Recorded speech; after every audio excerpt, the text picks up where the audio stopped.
Good afternoon, everyone. Welcome to another episode of Coffee and Propaganda. I'm Duncan King. As I promised last time, I'm going to review another video by Joshua Feuerstein. I'm pronouncing that correctly, Joshua Feuerstein. Joshua Feuerstein is a creationist apologist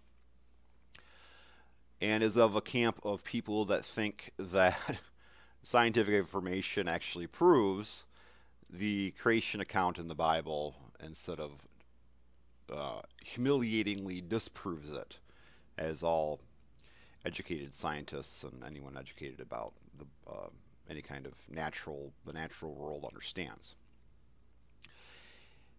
Which is against a lot of the camps, a lot of the Christians I encounter, the Christian apologists I encounter. Most of them are apologists who actually say that this point of view, this approach by Joshua Feuerstein, is an erroneous approach on the basis that they say that we both are Christians and non-believers, are both approaching the evidence with their own preconceived presuppositions about reality. So any way they look at it, they're going to come to their own conclusions. So it's like the analogy that Kent Haven often brings up, where there is a calf stuck out of the back of a mother cow, and a person walks up and says, I have just one question. How fast was the calf running to be able to stick into the cow like that, instead of realizing that the calf was being pulled out? I wasn't presenting that joke as well as he does. But there's a view amongst a lot of the more modern Christian apologists that information can just be interpreted either way you want to interpret it. And so talking about the evidence for, say, creationism versus evolution, or the information we actually get from science, is a waste of time. In this video, like any video I do where I talk about creationist claims, when you're actually seeing the dialogue that we actually engage with these people, you will see that that's false. Joshua Feuerstein is doing what's called cherry picking. So what he does is he takes little pieces of information from the whole gestalt, from the big picture of the universe and the world that we have it, and finds little pieces of it that kind of fit the way he sees things and ignores the rest of the information. What I'll exhibit in this video is that when you're actually looking at the whole gestalt, it's not a matter of interpretation. It's not a matter of presuppositions or the way you see things. When you look at the gestalt of the world, or all the information about the natural world, the earth, the universe, you cannot reach the conclusions he's reaching. You can only reach them by cherry picking. So what Joshua Feuerstein's like, it's like saying you have 3 pieces of a puzzle that you're presenting to me to prove that the puzzle is blue, and therefore a puzzle or picture of an ocean. And an expert would be a person that has more pieces of the puzzle, meaning he has more knowledge than you have.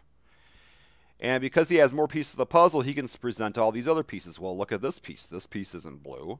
This piece isn't blue. This piece is a different color. This piece is a different color. And he can assemble more of that puzzle and show you where, okay, it's obviously not a puzzle of an ocean. It's actually the puzzle of a blue-eyed girl. You've picked these 2 little blue pieces where her eyes are, and you're showing us those as cherry-picked information. What Joshua Feuerstein also does, and you'll see this, is what's called gish gallop, which means presenting a lot of rapid-fire bad arguments in such a way that you say them so fast that they seem really wise. They seem like a comprehensive analysis of a situation, when you're really just, any bad position, you can come up with several bad arguments to support it, because people are clever and they can come up with dumb things to support anything. And when you present them in kind of a rapid fire way like he's doing here, It gives the impression that he has a comprehensive understanding of the issue, or that all the evidence points to his viewpoint. And when you present him in this go to gish gallop way, just this bad argument, this bad argument, this bad argument, this bad argument, all in rapid succession like that, the opponents, or the people that have to deal with it, have so much to say in response, because every bad argument has to kind of be a problem with it. Because a lot of times they appeal to popular misunderstandings of reality.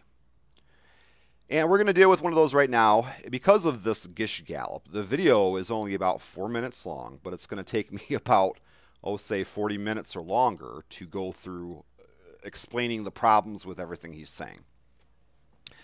But hopefully it'll be educational. Hopefully you all enjoy what I'm doing here. And so here's another one of Joshua Feuerstein's videos. This one is called, "Oh, Mr. Atheist, allow me to nail the coffin shut on evolution without even using the Bible." So let's take a look at this.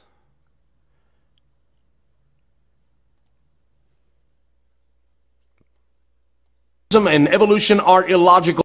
Joshua Feuerstein here. So I've been issued a challenge to publicly prove that God exists and that atheism and evolution are illogical and just plain don't make sense, and without using a Bible. So here we go. You know, it's funny because a lot of times people that don't want me to use a Bible, they say things like, "Oh my God, I mean, that's just so illogical. I mean, evolution is the only logical explanation." But let's really look at how logical evolution really is. I mean, imagine that you've never read a history book and all of a sudden you're driving through South Dakota and you see a mountain with 4 big faces on it. Well, we know it's Mount Rushmore, but say you didn't. And say all of a sudden you see it. Would you just assume that that was a product of evolution, that the mountain had just evolved that way?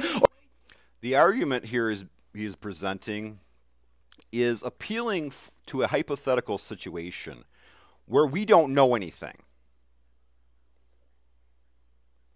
How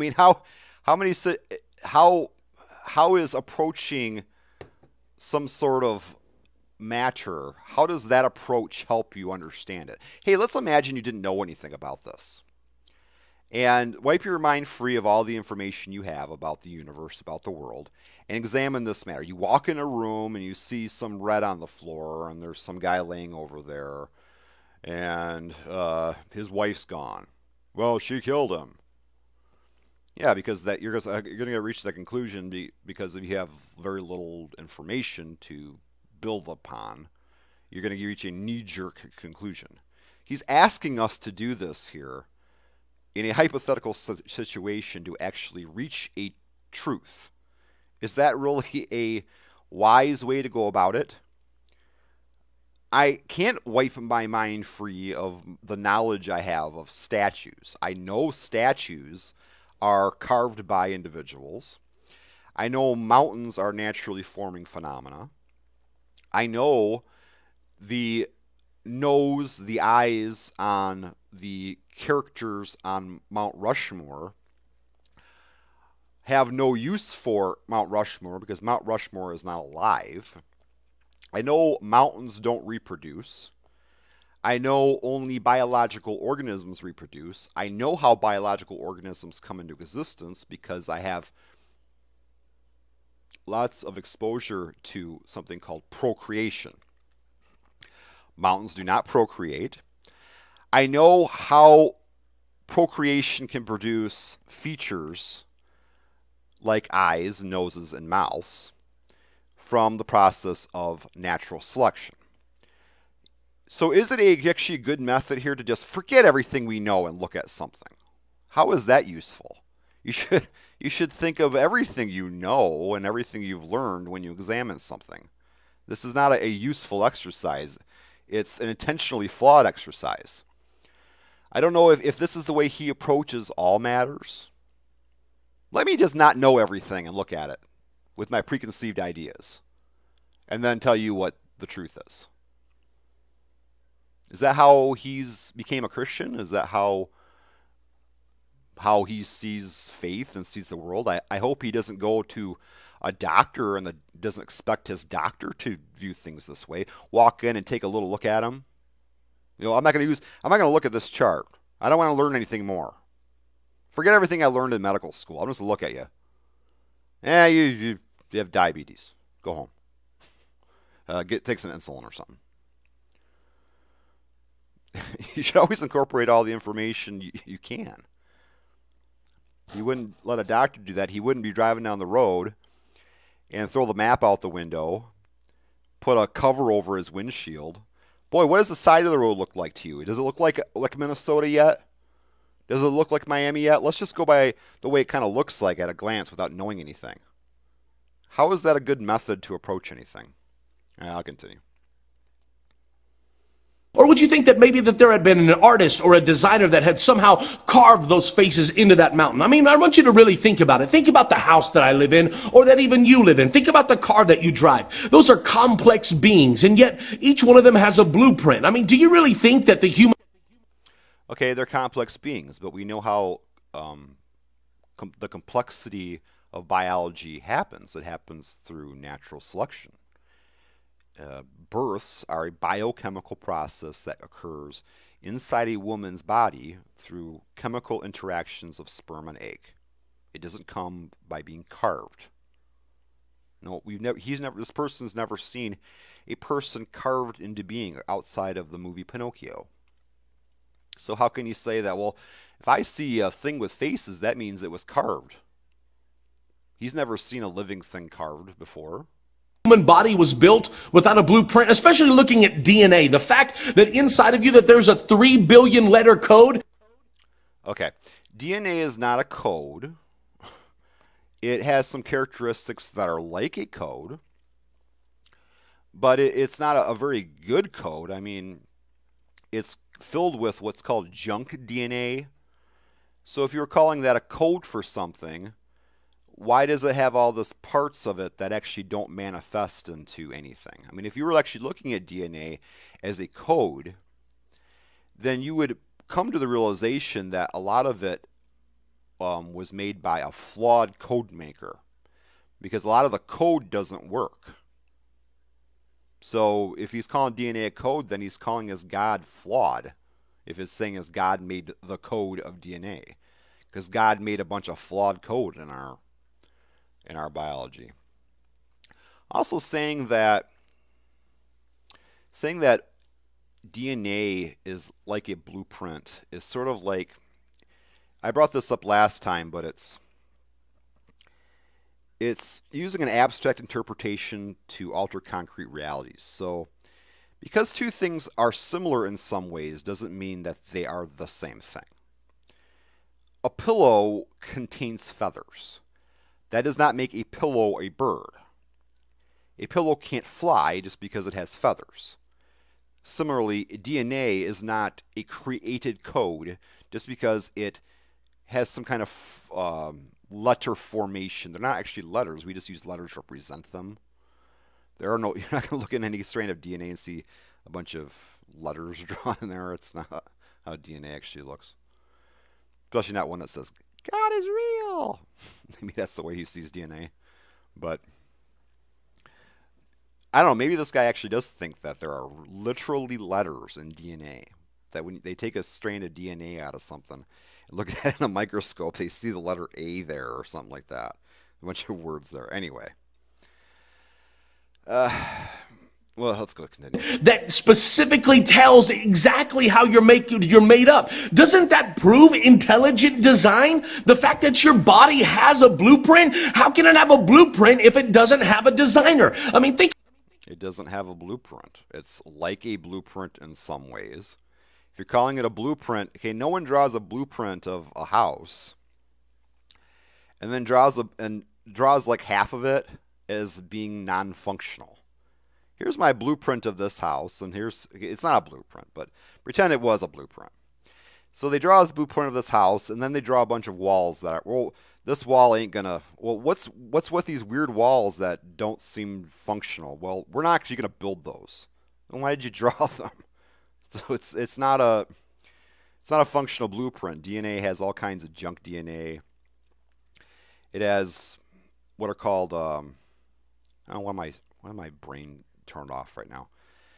It has pseudogenes in it and all kinds of other things that a designer, especially an intelligent designer, if he was omniscient, wouldn't possibly put in there. Think about about the Earth that we live in. Think about the fact that it's 8,000 miles in diameter. Notice we're only a minute and 18 minutes. We're only a minute and 18 seconds into the video. And he's already brought up 4 bad arguments. Just rapid fire, rapid fire. This is gish gallop. And talking about that, I just forgot what he just said.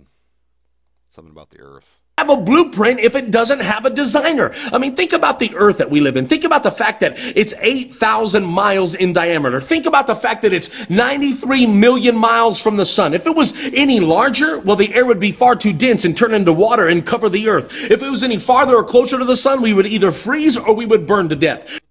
That's complete bullshit. The Earth actually varies its distance from the sun. It does not spin around the Earth in a perfect circle.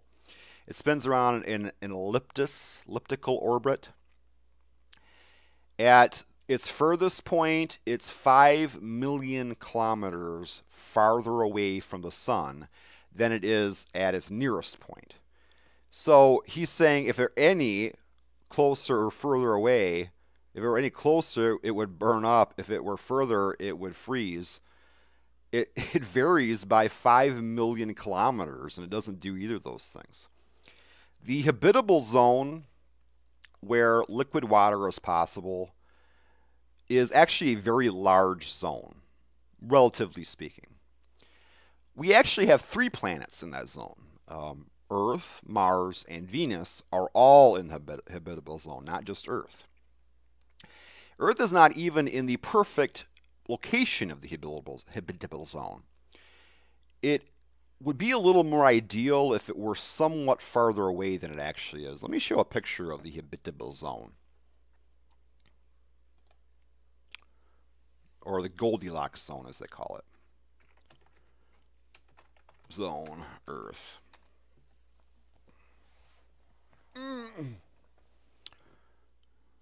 Photograph.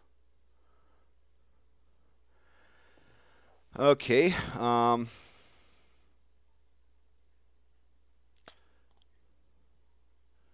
So here is, let's see if this image is clear enough. Here is the Goldilocks zone. I don't know if you can see this well enough. As you can see, the Earth's not really directly in the middle of it. It should be, if it was directly in the middle, it'd be a little more over here. And as you can see, Mars and Venus are in it too. When you realize how the solar system formed, it's really not that amazing that some planets would be in that zone where liquid water forms. Where is that?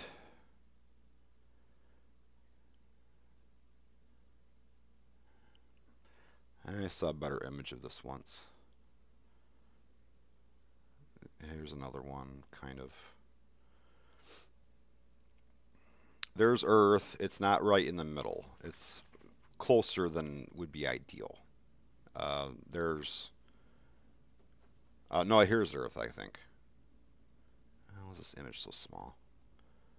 Give me a bigger one. It's a bigger one. Okay. There's Earth, there's Mars, there's Venus. They're all in the zone. These are I think some smaller planetoids, I'm not looking at the website right now, that are also in that zone.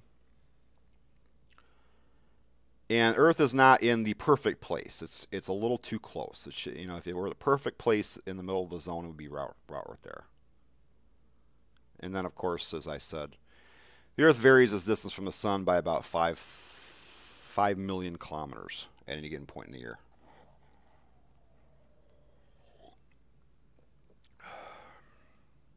Think about the fact that it's tilted 23.5 degrees, which allows a season.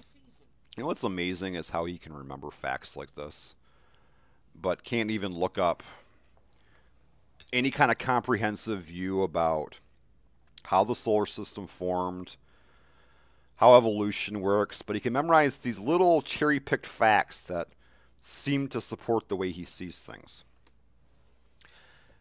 The Earth, yes, at present is tilted about 23.5 degrees. It isn't always that way. I mean, it varies. I think it's between 21 point something to 24. In the course of about 40,000 years, it kind of does a little kind of wobble and kind of, isn't perfect that 23.5 all the time. But I'll keep going. Think about the fact that it's the right distance from the moon, that when it spins, that it's able to control the tides. Think about the fact that the atmosphere is 78% nitrogen and... All right, let's go back. I'm not done with the tilt yet. Okay, obviously, we know how the tilt happened. Actually, and it's not even a miraculous thing, every planet in the solar system is tilted. Mercury is the only one that's almost straight. The rest of them are tilted. Let me show you how that adds up here. Let's look at all the tilted planets. Planets tilted.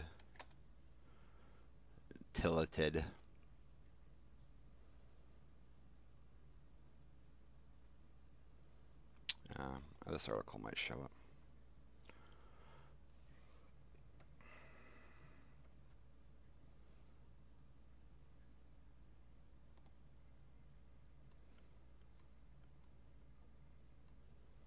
Okay. Here's the axial tilt of different bodies in the solar system. Mercury is almost straight. It's a very small tilt on Mercury. Moon has a slight tilt. Earth, 23.4. He said about 23.5. He's close, I guess, close enough. Venus has a tilt. Mars has a bigger tilt than the Earth. Jupiter a little smaller than the Earth. Saturn more than the Earth. Uranus about 3 times the Earth about there. Neptune a little similar. But anyway, according to his argument, all of these tilts would have been made by God to serve the life on them, and they don't have life on them. So how does he explain why Saturn's tilted? The tilt of Saturn doesn't seem to benefit us at all, and it's tilted about the same degree as the Earth is. How does that fit into the whole universe was designed for us? The 0.00001%, the universe, that only 0.00001% is hospitable to life. How does he explain that universe being designed just for us by bringing up tilts of planets when most of the planets are tilted? Actually, they're all tilted except Mercury isn't tilted. It's almost not tilted. Now, as far as the seasons go,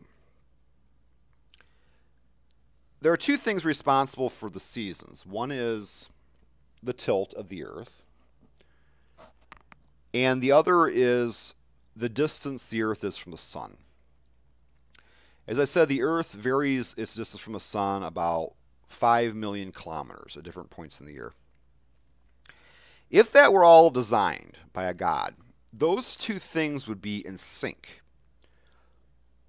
So the tilt, what I'm saying is that the point where the northern hemisphere is most facing the Earth would be the exact same time of year if they were in sync, if that was all just created just to make seasons just for us, because God loves us and he just made it that way just for our benefit.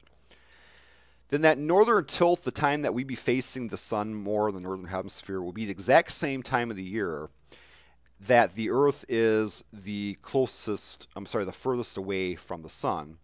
And the time that the southern hemisphere is most facing the sun would be the exact same time of year that the Earth is closest to the sun. And that's not the case. I have it written down here. The furthest that the southern hemisphere is tilted toward the sun is on December 21st, while the closest the Earth is to the sun is on January 3rd. The furthest the Earth is from the sun is June 3rd, and the time when the northern hemisphere is tilted most toward the sun is July 20th. Now, granted, there's less than a month difference between those tilt times and the orbital distance times, but they're certainly not coordinated in a way that would suggest that the seasons were just designed for our benefit.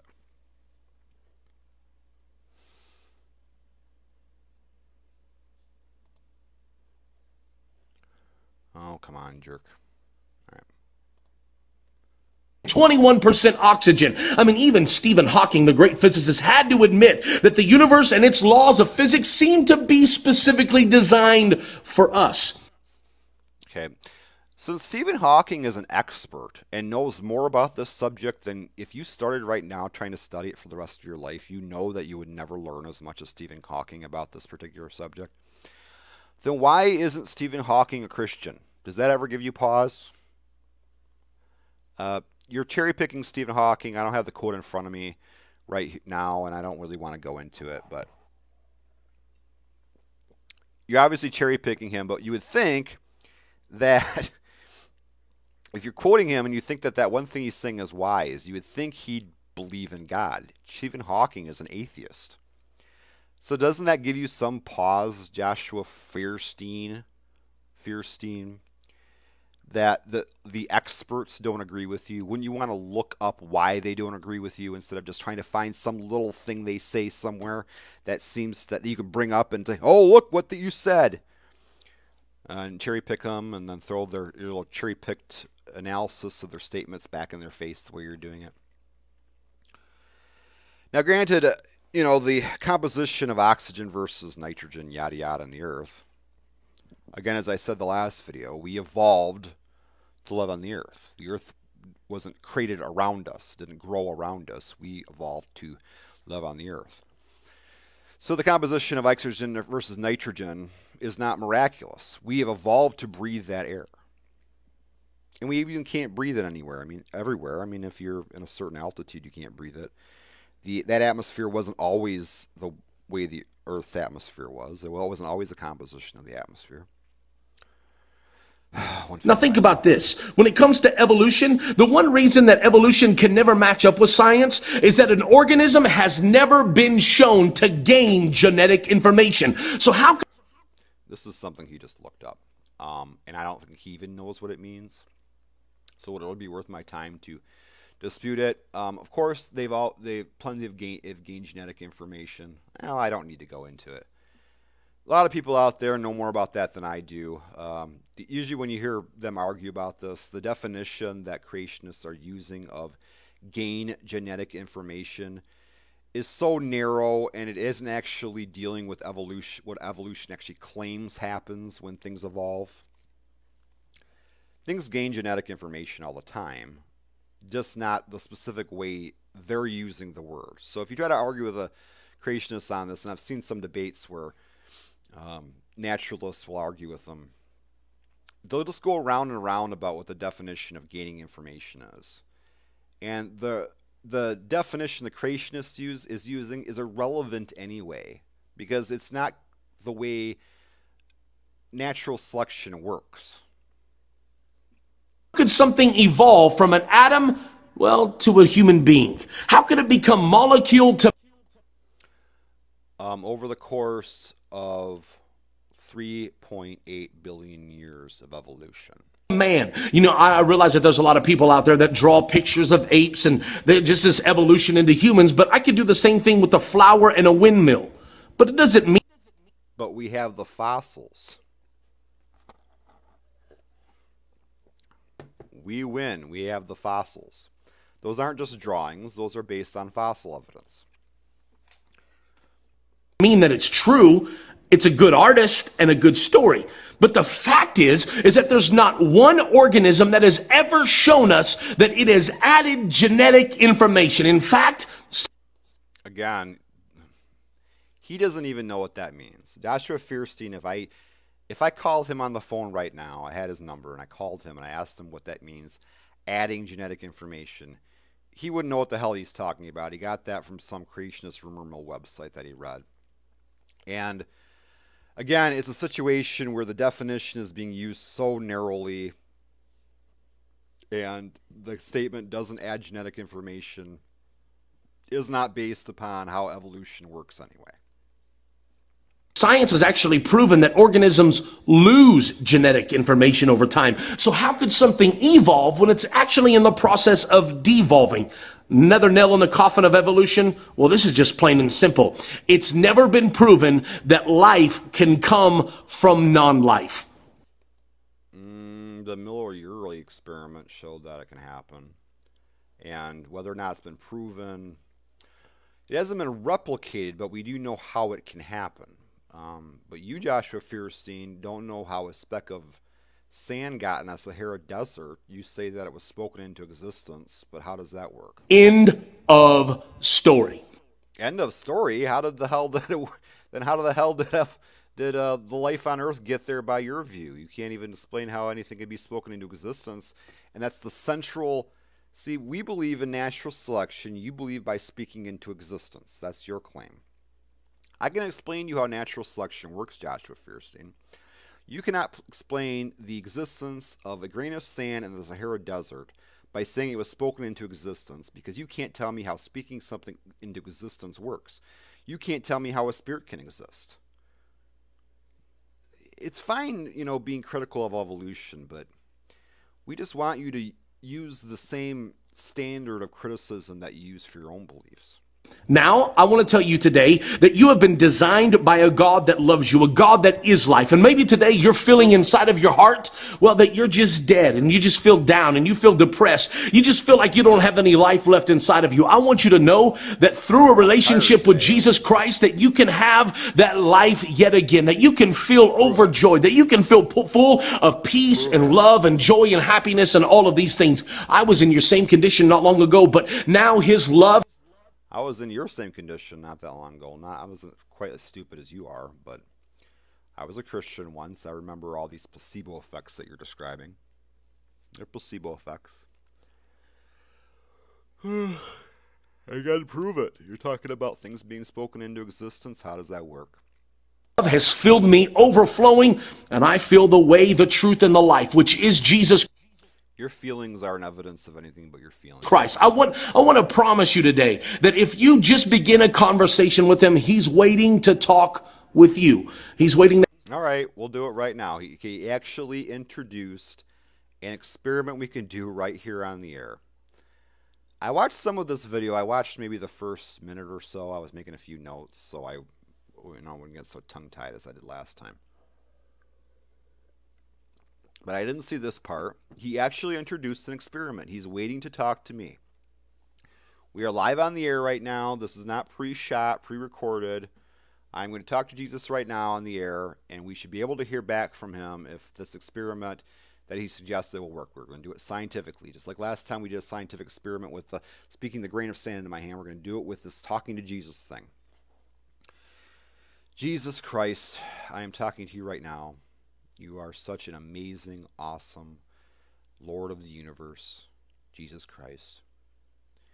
I'm waiting to talk to you, so anytime you want to say something back, I'm sitting right here.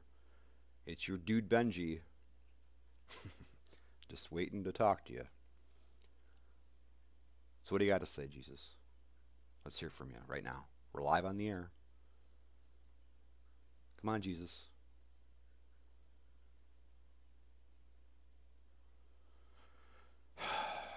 I don't think it works, Josh. To have a conversation that I promise is going to change your life. So God bless you. Have a great day. We just did it. It didn't work. He said He promised it would change our life. It didn't do fucking shit. I heard nothing at all. If you agree with me, please take a moment and click share. That's how this message gets spread around the world. There's thousands of atheists that are out there that are waiting to hear this logical explanation of how the Bible makes way more sense than some theory of evolution. God bless. Have a great day. Like and comment below. If you're not my friend already on Facebook, click my name at the top of the video, and let's be friends. Let's be logical friends. We do life together every single day. God bless. Have a very, very beautiful day. Remember, click share if you care. Joshua Feuerstein here. Was the video really that mean-spirited? I don't know. But a lot of people, they'll watch him and they'll make comments about, you fat fucker and all this stuff. They'll say mean things about him. I guess maybe his stuff about Starbucks is kind of mean-spirited. It's dominionistic, and I think he said some things about gay people before that were pretty terrible. From this video, was it really a mean thing? I mean, not really. I mean, it's gish gallop, it's cherry-picked information, which is ultimately intellectually dishonest. Does it warrant me not liking him or thinking he's a jerk? No, I wouldn't say so. He seems, at least from looking at this, kind of nice, I guess. So, we'll leave it as it is. Now, could I go through here and explain to him the evidence of evolution? I have friends before that try to ask me, a friend once asked me for the evidence of evolution. And as I told him at the time, I'm going to say the same thing right here. It almost, you don't even know where to fucking start when someone asks you that. You're like, could you narrow that down? Could you just talk about the evidence for the evolution of, say, Homo erectus to humans? Let's start there, because that'll take me 40 minutes to list it all. You know, ERVs, the fossils we have, DNA, junk DNA, pseudogenes, vestigial traits, how the geographic distribution fits perfectly with the state, not that of current creatures, but especially of fossils, with the movement of the continents. You're like, where do I start? Because there's just so fucking much. I feel like at some point in time I'm going to make a video maybe that talks about all the evidence for evolution, or all the really good evidence. And there are some videos that have been made. I'm never that satisfied with them because I think sometimes they talk over people's heads. And I try not to do that with my videos or my content. I try to convey things in a way that like my grandmother would understand what I'm saying. You know, I'm not talking over people's heads, so that regular folks can grasp what I'm saying. I'm not trying to be too sciencey in my language. And also, with this series, this is more of a dealing with the propaganda, not just pushing a certain point of view. So anyway, I'm tired today, as you can see. I wasn't even planning on going on the air, but I did it because I love all of you, my fans who buy my t-shirts, my Dunkamania t-shirts. I am your master. I know that you love me and you could not go a day without seeing me, so I had to make a video.